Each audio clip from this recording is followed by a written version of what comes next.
In 2016, while Americans debated which coffee to order at Starbucks, a North Korean security guard watched his country's first lady spend $30,000 in a single shopping trip, more than 100 average North Korean families earn in an entire year. He witnessed children starving to death while guarding luxury meals where single bottles of wine cost $1,000. Today, you'll hear his firsthand testimony of systematic injustice that violates every principle of human dignity. This is what happens when 25 million people have no voice to speak truth to power. Join us in standing up for human rights. Subscribe to hear more stories of freedom and courage from those who risked everything to tell the truth. Before I begin my story, let me introduce myself. I was born and raised in Pyongyang. My father served in the military. My mother was a housewife. We were nothing special, but I was tall and fit, so at 22, I was selected for the special security detail.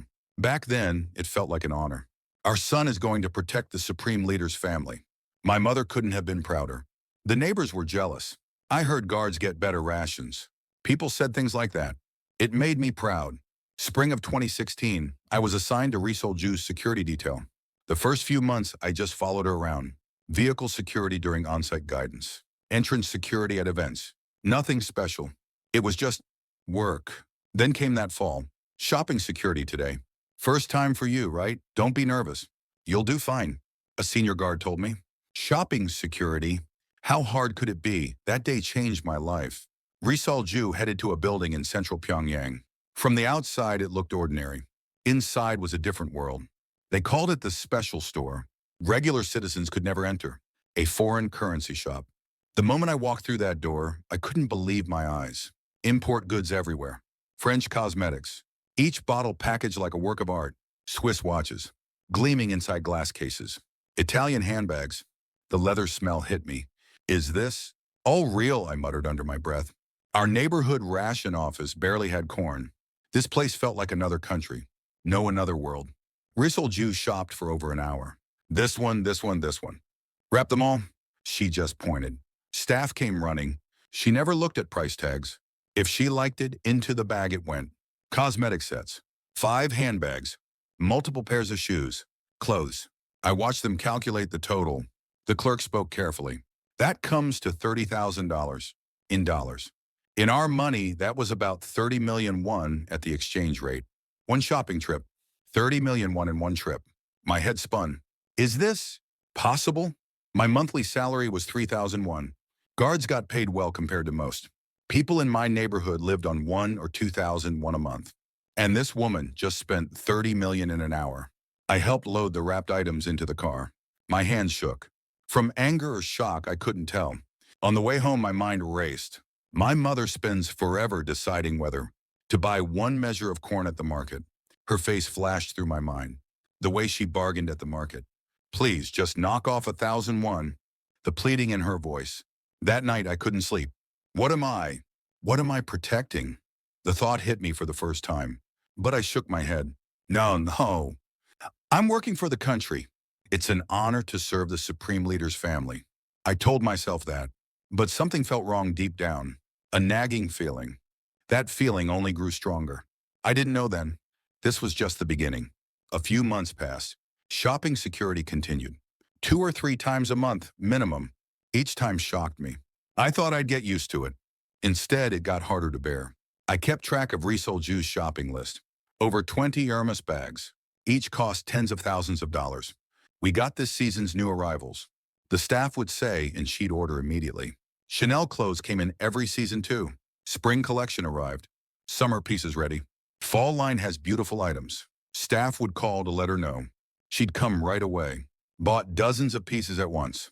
Shoes were even worse. Christian Louboutin. The red soles were distinctive.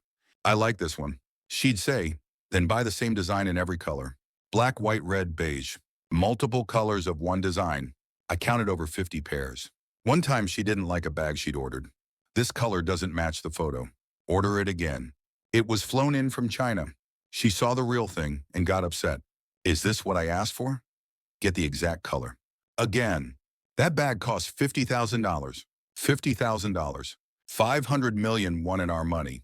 What 100 people from my neighborhood would earn in a year. She was reordering it because the color wasn't quite right. An assistant managed a luxury goods list. organized in an Excel file. This month's arrivals from Paris.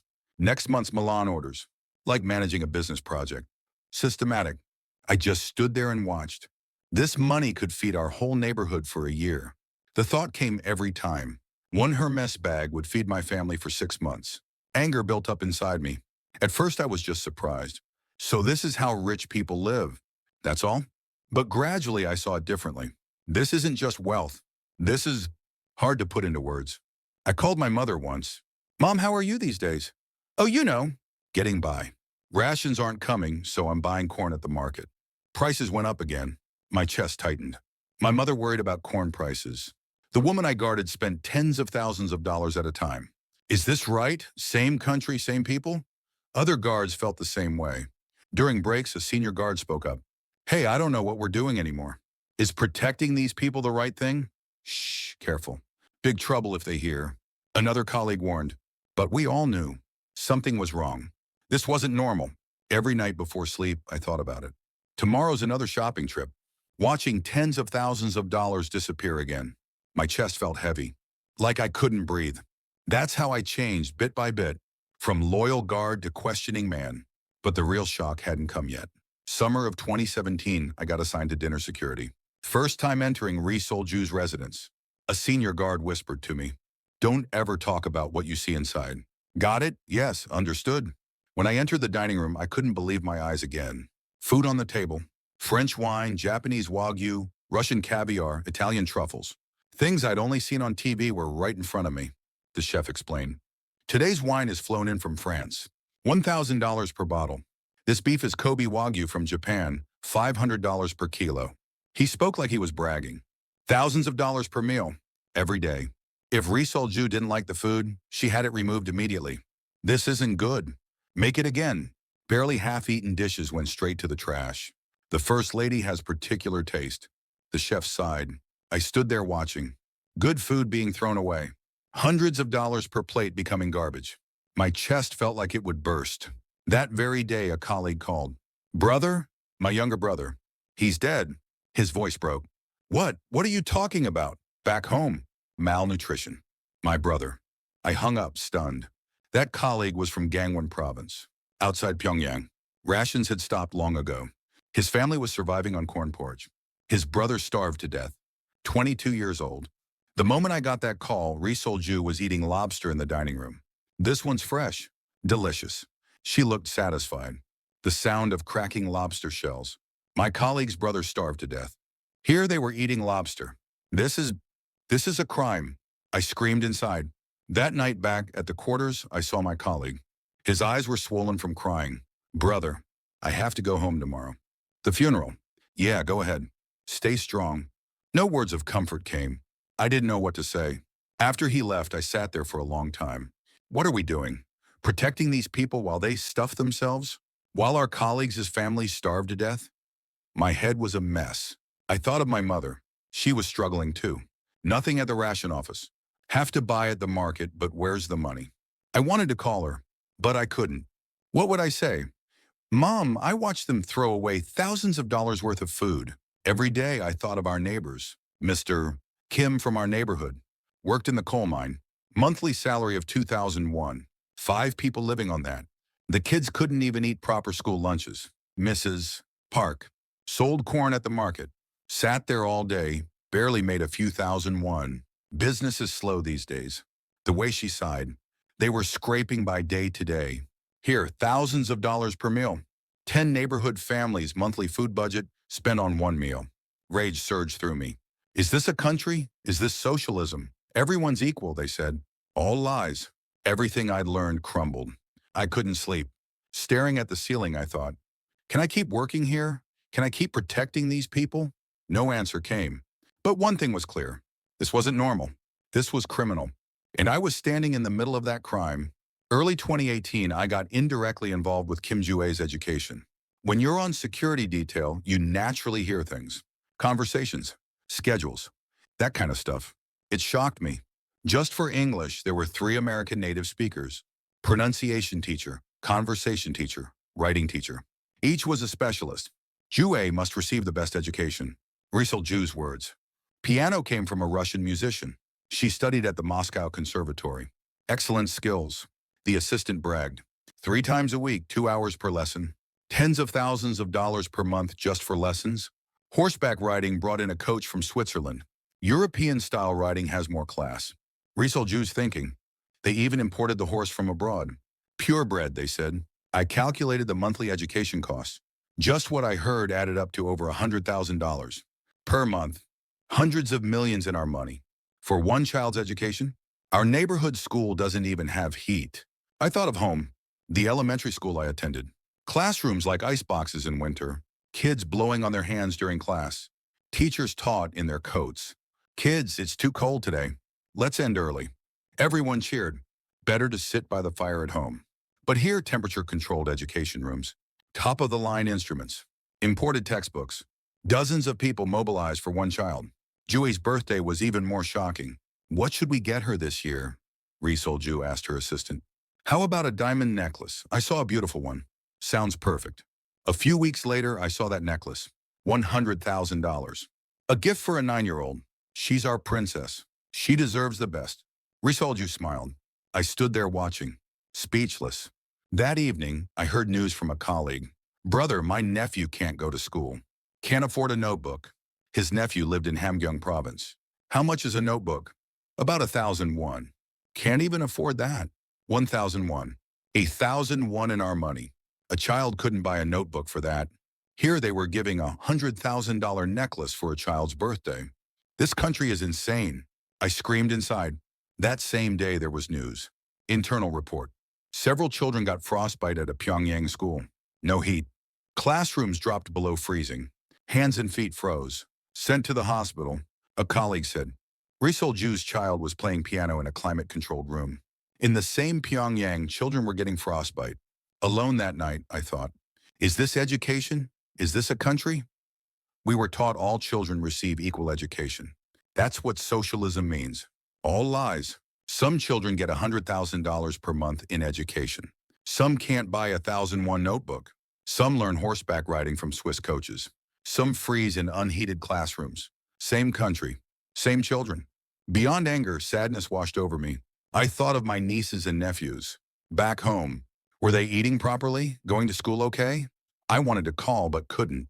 What would I say? I couldn't talk about what I saw here. I just held it in. The anger, the sadness. Swallowed it all. But I knew. This couldn't continue. Someday I had to leave this place. That thought started taking shape. Winter of 2018 came. December that year, the decisive moment arrived. Ju's office. Her assistant was organizing annual financial reports. The door was open. I could hear the conversation. What was this year's total spending? Shopping alone was $1,200,000. $1,200,000. The number stuck in my head. 1 year of shopping. $1.2 million. 1,200 million won in our money. One person spending that on clothes, bags, and shoes. My head reeled. That evening, I saw a report. Not official news. Internal briefing. Mass starvation deaths in Yangon province.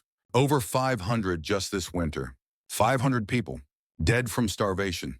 That same colleague called again. Brother, this time my nephew. His voice cracking. Starved to death. 6 years old. 6 years old. A child starved to death. In 2018, in the 21st century. In our country. I hung up and collapsed. My hands shook. Rage or sadness, I couldn't tell which emotion was surging through me. Right then, laughter echoed down the hall. Ju's voice. She was trying on a newly arrived dress. I love this, beautiful color. Spinning in front of the mirror. Satisfied expression. Happy face. In that moment, something snapped. Something inside me broke with an audible crack. I couldn't take it anymore. Couldn't bear it. I can't stay here. Crystal clear. Guarding these people was wrong. I was an accomplice. I couldn't stay. I rushed to the bathroom and turned on the water. Washed my face with cold water.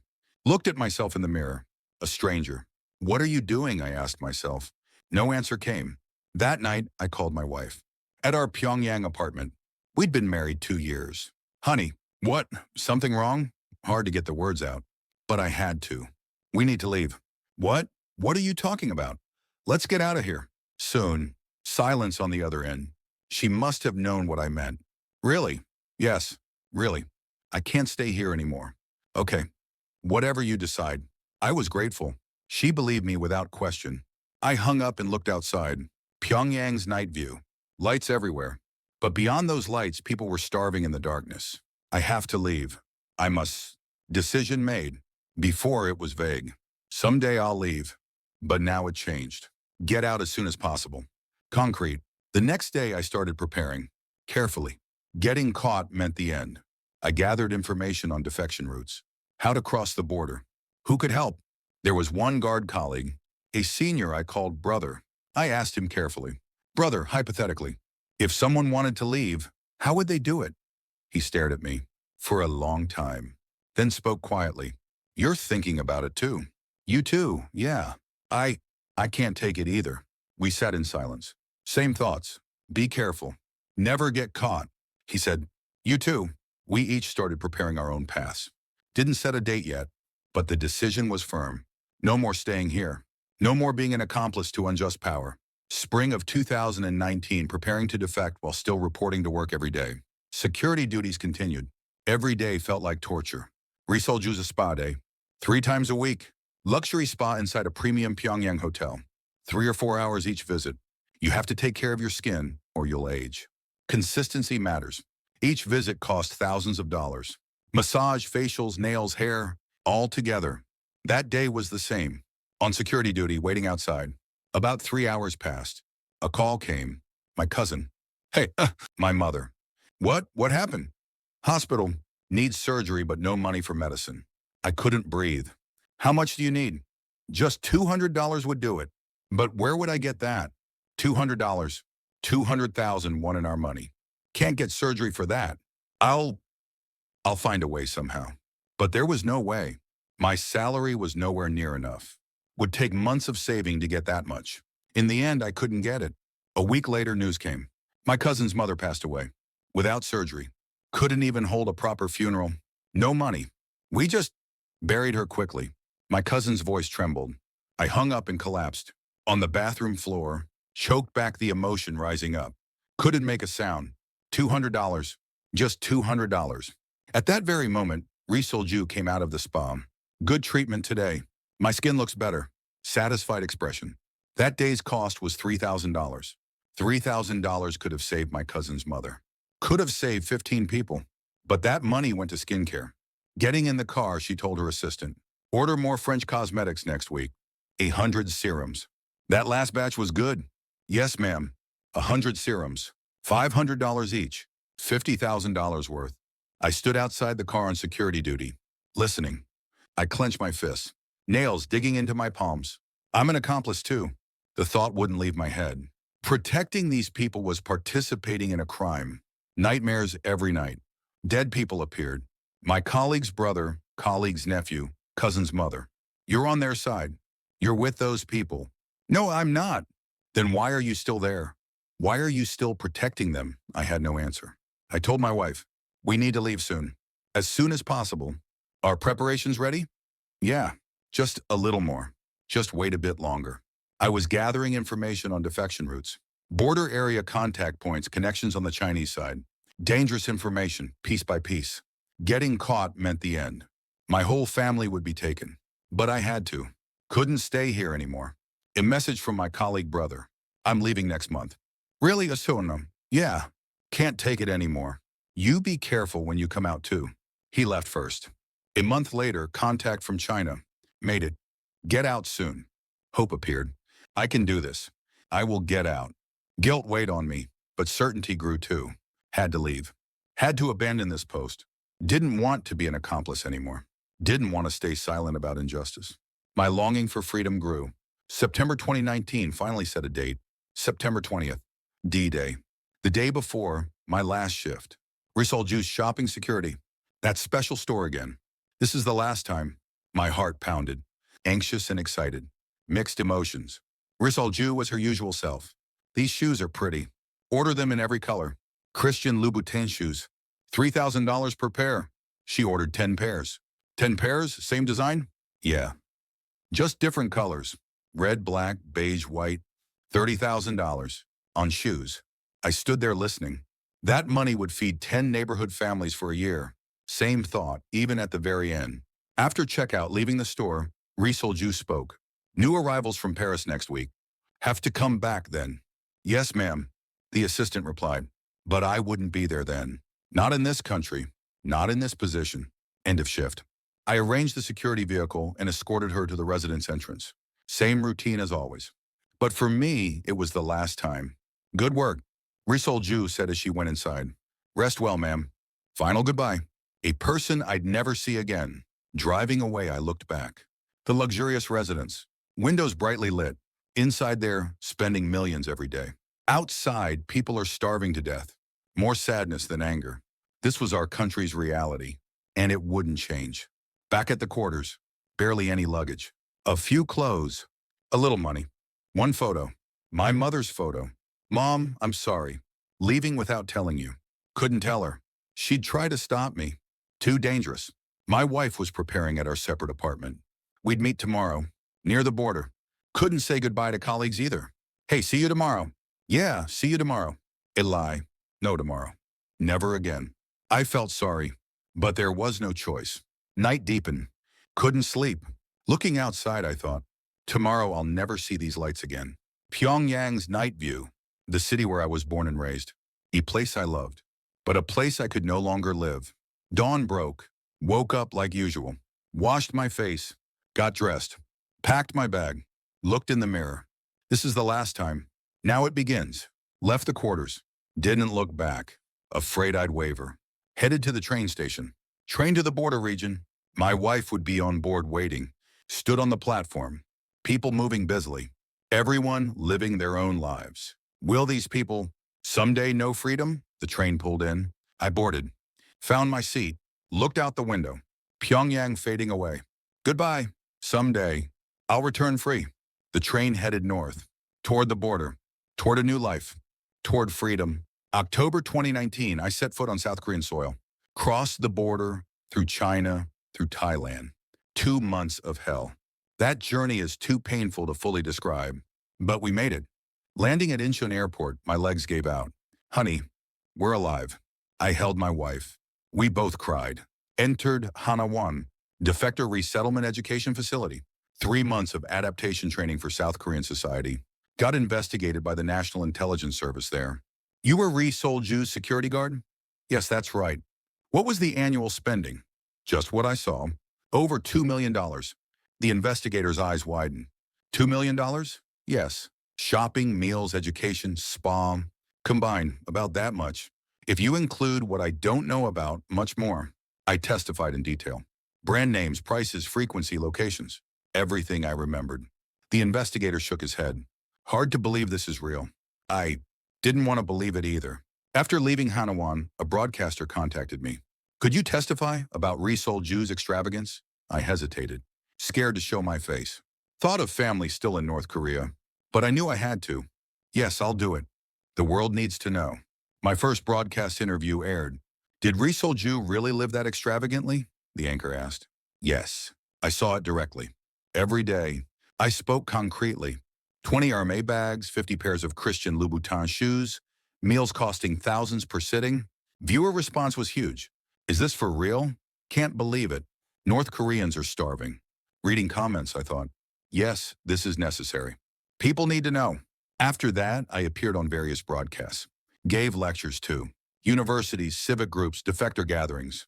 Everyone, North Korean leadership shops for luxury goods while North Koreans starve. This is North Korea's reality. Some people asked, isn't that exaggerated? Not exaggerated. Actually understated. I'm only telling what I saw. Started working with defector organizations too. Testimony for North Korean human rights improvement, defector resettlement support, unification education. Did everything I could. COVID hit. News from North Korea came. Border completely sealed. Food situation worsening. Starvation deaths rising. How's Ri Sol-ju doing? Someone asked. Still living well, I'm sure. They're unaffected. My chest ached. The gap was still continuing. Now it's 2024, 5 years since defecting. Adapted to South Korean life. Have a job. Living normally. But I can't forget, there are 24-hour convenience stores. First time at a convenience store shocked me. You could buy things at night. Food everywhere. Same at the supermarket. Shelves packed with goods. Can I buy all of this? I asked my wife. I search for North Korean news online. Everything comes up when you search. Unimaginable before. Speech patterns were hard sometimes. You have a northern accent.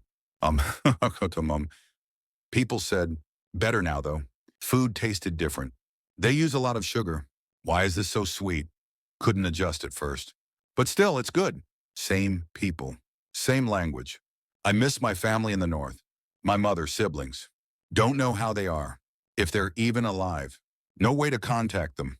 When reunification happens, my wife says, yeah. When reunification happens, I can set foot on home soil again.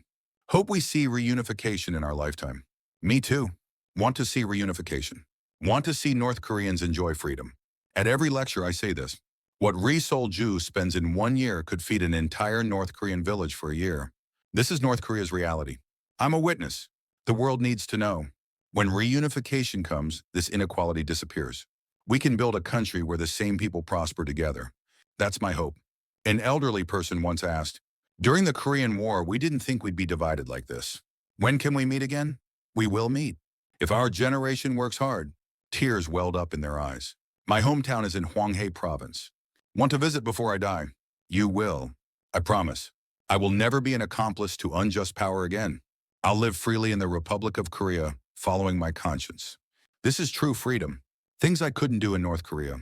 Thinking, speaking, choosing. Here I can do it all. Now I know how precious that is. Freedom, I want to share its value. That North Koreans have a right to it too. That someday everyone will enjoy it. For that day, I will continue testifying. Until the world knows.